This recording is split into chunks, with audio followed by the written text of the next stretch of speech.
Assalamualaikum warahmatullahi wabarakatuh. Pemirsa, hari ini saya bersama Bunda PAUD Kecamatan Bengalon, Kutai Timur dalam kegiatan visitasi apresiasi Bunda PAUD tingkat kecamatan. Bunda bisa diceritakan sejak kapan dilantik dan berkiprah menjadi Bunda PAUD di Kecamatan Bengalon? Baik, terima kasih.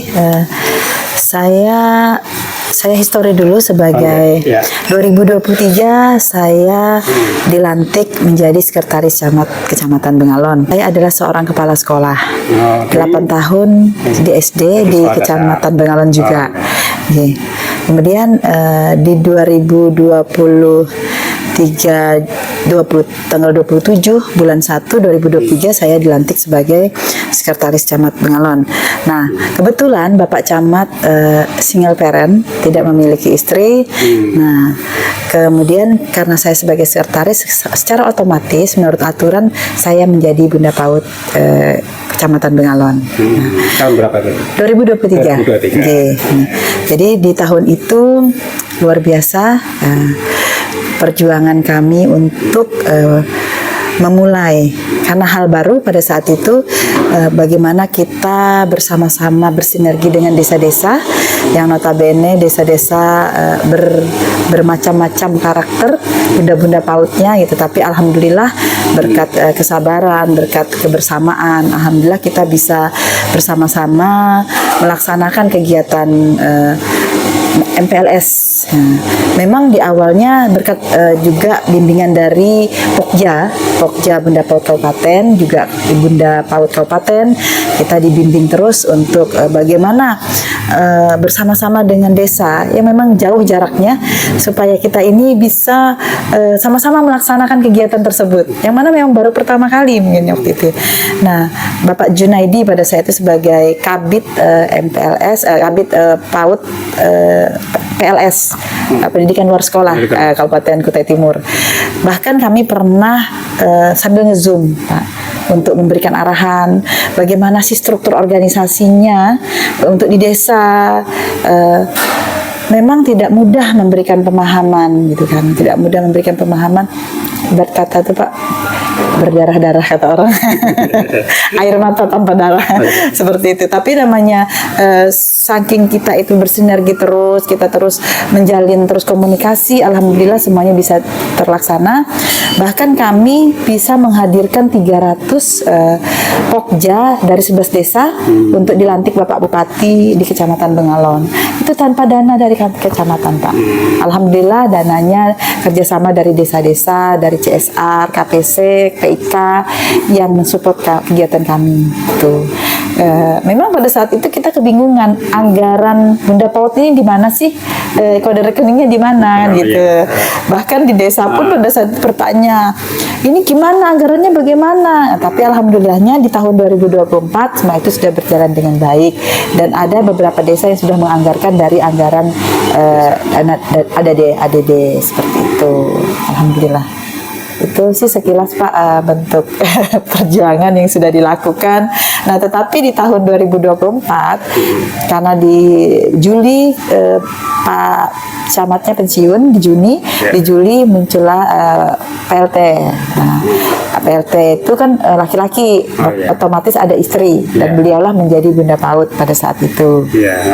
Nah, di 2025 berubah lagi PLT-nya saya, dan saya sekaligus sebagai Bunda PAUD Kecamatan Bengalon, seperti itu Pak. Tapi alhamdulillah itu sudah berjalan. Masing-masing desa itu sudah bisa melakukan sendiri, karena sudah masing-masing punya pokja ya Pak, dan sudah dilantik, bahkan sudah ada SK-nya juga Pak, kami lampirkan di sini. Seperti itu. Ada foto-foto kegiatannya juga sudah terlaksana. Kebetulan pada saat pelantikan secara ini di kabupaten, ada beberapa desa Pak yang belum ikut pada saat itu. Kita melakukan pelantikan sendiri, Bunda PAUD Kecamatan yang melantik juga ada di sini. Ada profil, ada fotonya di sini. Jadi semua Bunda PAUD desa sudah kita lantik, baik dilantik oleh Bunda PAUD Kabupaten maupun dilantik oleh Bunda PAUD Kecamatan. Seperti itu Pak. Sebagai Ibu PLT Camat sekaligus Bunda PAUD sekaligus barangkali PKK. Enggak. Oh, bukan Posyandu juga. Posyandu ya. Ke Dekranasda juga. Kalau Posyandu dan PKK itu kan melekat pada suami, pasangan dari pimpinan. Kebetulan saya sekarang juga single parent. Jadi saya menunjuk di bidangnya Pak, PMDK, Pemberdayaan Masyarakat Desa. Jadi kasihnya lah yang menjadi ketua PKK, yang menjadi ketua Posyandu juga kasihnya juga Dekranasda sama Pak. Tapi kalau yang Bunda PAUD itu melekat pada pemimpinnya. Apa nih Bunda ini dalam program 1 tahun ini yang sudah dilaksanakan dan yang belum dilaksanakan? Kalau yang sudah dilaksanakan tadi kita monitoring ke sekolah-sekolah, yaitu sudah kita laksanakan dari 2023. Monitoring Kegiatan MPLS, kegiatan MPLS. Kemudian kalau kegiatan yang anak itu parenting itu sudah dilaksanakan. Ada kala saya bisa hadir, ada kalanya saya nggak bisa hadir seperti itu. Baru-baru ini juga saya hadir, cuman belum sempat dimasukkan ke dokumentasi ini karena terbaru kan gitu. Itu yang membantu itu Ibu siapa namanya lupa saya, yang golongan darah itu Pak. Ibu Eva, ada juga saya masukkan situ, ada Ibu Eva yang memang membantu masuk ke tiap sekolah-sekolah untuk melakukan parenting supaya guru ini menghadapi siswanya berdasarkan karakternya. Kan kalau golongan darah A, B maupun O itu agak berbeda tuh perlakuannya seperti itu. Nah, memang masih ada beberapa hal yang belum bisa kita laksanakan. Ini tadi terkait adanya selain pekerjaan juga, terus adanya perubahan-perubahan yang tadi sehingga sempat start kita dalam programnya gitu kan. Tapi alhamdulillahnya kalau untuk kegiatan manasik haji itu sudah dilaksanakan juga. Gubernur Jawa Barat itu KDM itu agak menentang terkait dengan manasik haji untuk PAUD. Gimana ya Bunda menanggapi tentang ketidaksetujuan KDM terkait manasik haji untuk PAUD? Kalau bagi saya manasik haji itu kan sebenarnya pembelajaran buat anak-anak mengenal bagaimana sih prosesnya ketika mau haji gitu ataupun mau umroh, apa sih yang jadi anak-anak itu dari memang pada saat ini dia masih bersih pemikirannya, ketika itu diajarkan otomatis kan melekatnya lama gitu kan.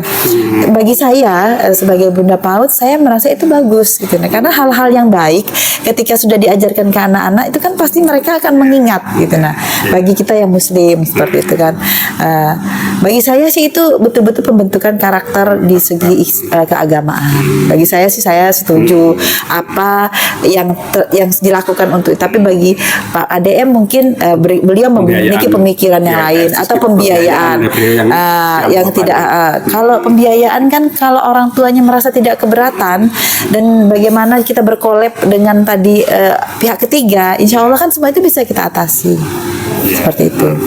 Salah satu peran Bunda PAUD adalah terkait dengan pencegahan stunting. Sejauh ini bagaimana upaya yang sudah dilakukan? Untuk stunting kami juga sudah bukan hanya bagaimana memberikan melalui parenting tadi, tetapi juga kami sudah pernah menjemput bola, mendatangi tempat-tempat yang memang dari segi ekonomi orang tuanya memang keadaan ekonomi Pak ya, mungkin dari faktor cara apa yang diberi makan gitu ya, makan yang diberikan itu kurang, tetapi sebenarnya menurut saya itu pola asuh Pak yang lebih banyak larinya ke stunting. Kenapa? Orang tua yang memang pemikirannya masih belum terbuka untuk anaknya kan sibuk dengan medsos. Kenapa? Pada saat jam makan anak malah asik dengan dunia sosialnya gitu. Padahal ada jam-jam tertentu anak-anak memang harus sudah kita beri sarapan. Nah, tapi mereka dengan sibuk dengan sendiri, nanti anak-anak diberi GoFood ya kan. Telepon saja, kasih makan, belum tahu ini higienisnya bagaimana. Nah, itu kan mempengaruhi. Padahal Pak, kalau saya lihat makanan-makanan yang dijual itu rata-rata minyak yang mereka gunakan tuh minyak yang sudah kadaluarsa menurut saya. Nah, itu kan mempengaruhi juga itu Pak. Nah, tapi itulah sebenarnya paling riskan itu adalah kesadaran orang tua, parenting untuk orang tua yang lebih. Cuman Pak, kalau kita di Kecamatan Bengalon itu kadang yang diberi saja tidak ada terima kasihnya. Kan ada anak-anak yang memang sudah kena stunting atau orang tua hamil yang perlu ini, itu mereka tidak menghargai, Pak. Itu sudah terjadi itu. Kami memantau terus hal itu gitu. Bahkan yang memang nggak punya jamban, kebetulan kemarin Bapak siapa namanya Junaidi juga melakukan kegiatan jemput bola itu, dan saya sebagai PLT Camat juga mendampingi beliau. Kami sampai ke rumah-rumah itu, Pak. Ke rumah-rumah mengecek jambannya bagaimana, adakah jambannya atau tidak. Nah, itu tadi kesadaran untuk punya jamban aja susah, Pak. itulah apa uniknya gitu ya. Tapi memang asalkan semua itu bisa berkolab ya, berkolab dari Perkimnya, terus dari dinas kesehatannya, dari pendidikannya, itu berkolab. Kemarin kita berkolab sih, Pak. Kita turun bersama-sama, turun apa sih kebutuhan masyarakat ini. Jadi didata sudah, Pak, didata. Oh, ini ternyata nggak punya jamban. Oh, ini ternyata masih numpang di rumah orang. Itu kan itu mempengaruhi semua, Pak. Itu sih, Pak. Tapi kami sudah banyak upaya yang sudah dilakukan, termasuk dari kabupaten. Bapak Bupati juga sudah banyak melakukan hal itu dengan menurunkan dari kabupaten ke kecamatan itu kan, Pak, sudah bentuk pemerhati beliau ke kami gitu. Saat ini kan pemerintah sedang memiliki program pendidikan 13 tahun, salah satunya wajib PAUD gitu ya. Nah, itu kira-kira untuk di daerah Bengalan sendiri apakah sudah tercapai satu desa satu PAUD atau bahkan lebih, atau mungkin ada desa yang belum, atau sudah ada yang negerinya? Kalau satu desa satu PAUD, alhamdulillah Kecamatan Bengalan sudah tercapai. Tapi kalau satu desa satu PAUD negeri itu belum. Kami satu kecamatan saja masih satu PAUD negeri, ya. Tapi kalau untuk PAUD KB itu sudah, Pak, sudah semua itu sudah ada. Bahkan ada yang lebih, Pak. Ada lebih. Kalau di Sepaso itu Bunda PAUD-nya sampai, kalau tiap hari ini kalau MPLS itu sampai ya lumayan lah gitu ya, lumayan tiap harinya hadir undangan kegiatan MPLS itu gitu. Alhamdulillah kalau Bengalan sudah. Cuman memang masih ada kesadaran orang tua yang belum semua 100% untuk menyekolahkan anaknya di PAUD. Tapi sekarang kan semua sudah gratis ya, Pak, untuk Kecamatan Bengalan khususnya. Nah, tapi mudah-mudahan di 2025 nanti 2026 ya, Pak ya, insya Allah akan kami pantau, akan kami sosialisasikan lagi lebih dalam bahwasanya kewajiban ketika tidak ada itu mungkin tidak bisa masuk di SD. Nah, itu regulasinya saya belum pegang, Pak, terkait kelas 1 SD wajib memiliki ijazah TK atau PAUD seperti itu.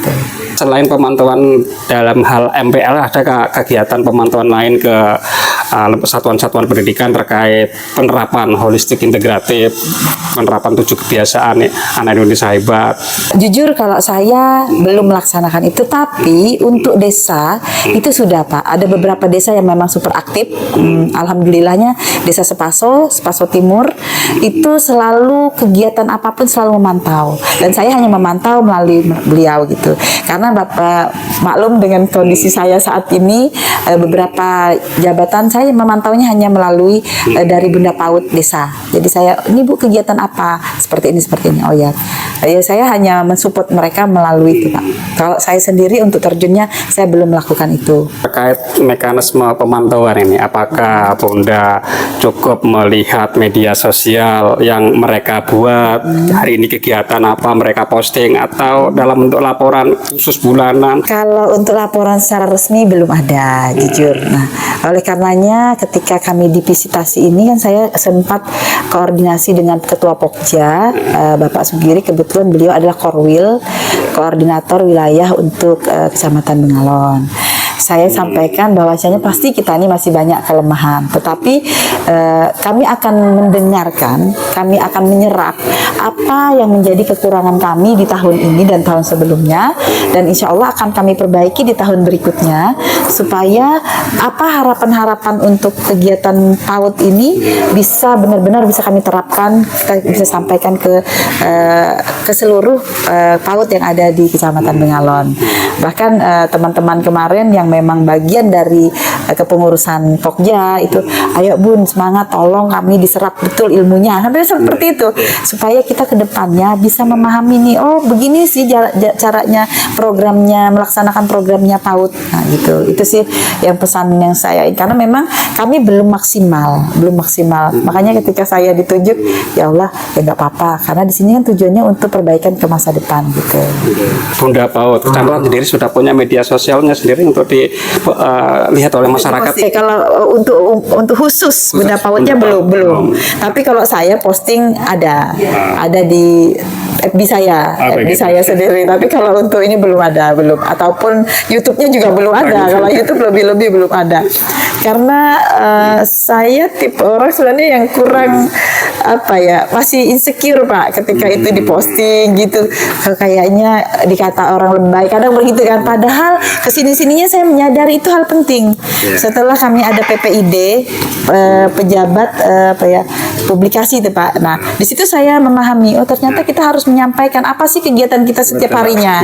Nah disitulah saya sudah mulai memposting, apalagi sejak saya jadi PLT, apapun berita, mau banjir, ini mau banjir nih sudah di hulu, saya buatlah edaran, saya posting gitu kan, walaupun melalui PPID, dan saya sendiri saya add lah PPID-nya, kan PPID kami kecamatan, supaya mereka tahu. Karena kan kalau FB saya kan udah banyak nih followersnya, temannya udah banyak. Tapi kalau PPID belum tentu, masih baru kan. Jadi saya yang posting, tapi saya add orang-orang yang juga yang terkenal gitu kan, supaya mereka bisa melihat apa yang saya posting gitu. Tapi masih terkait kegiatan saya sebagai pejabat.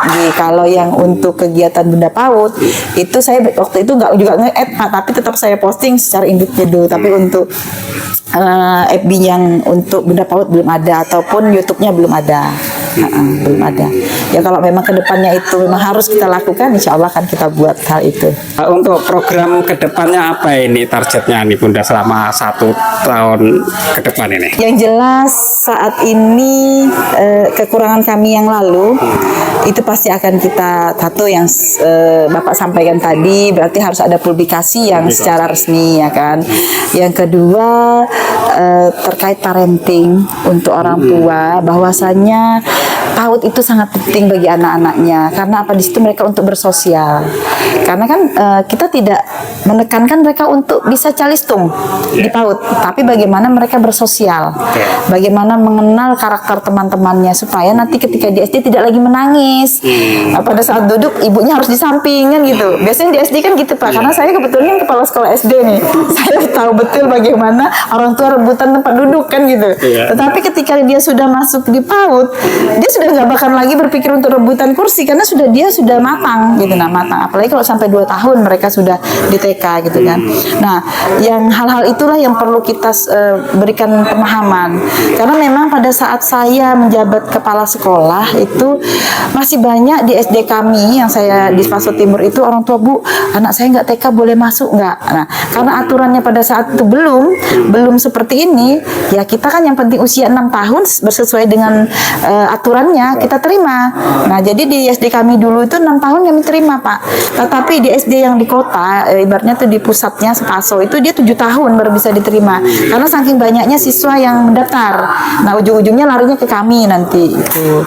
Nah bahkan masih ada tuh orang tua yang ngotot 5 tahun setengah itu minta dimasukkan. Memang di dalam aturan itu 5 tahun 6 bulan itu sudah bisa. Tetapi kan secara anak ini kan karakternya apanya belum mampu Pak.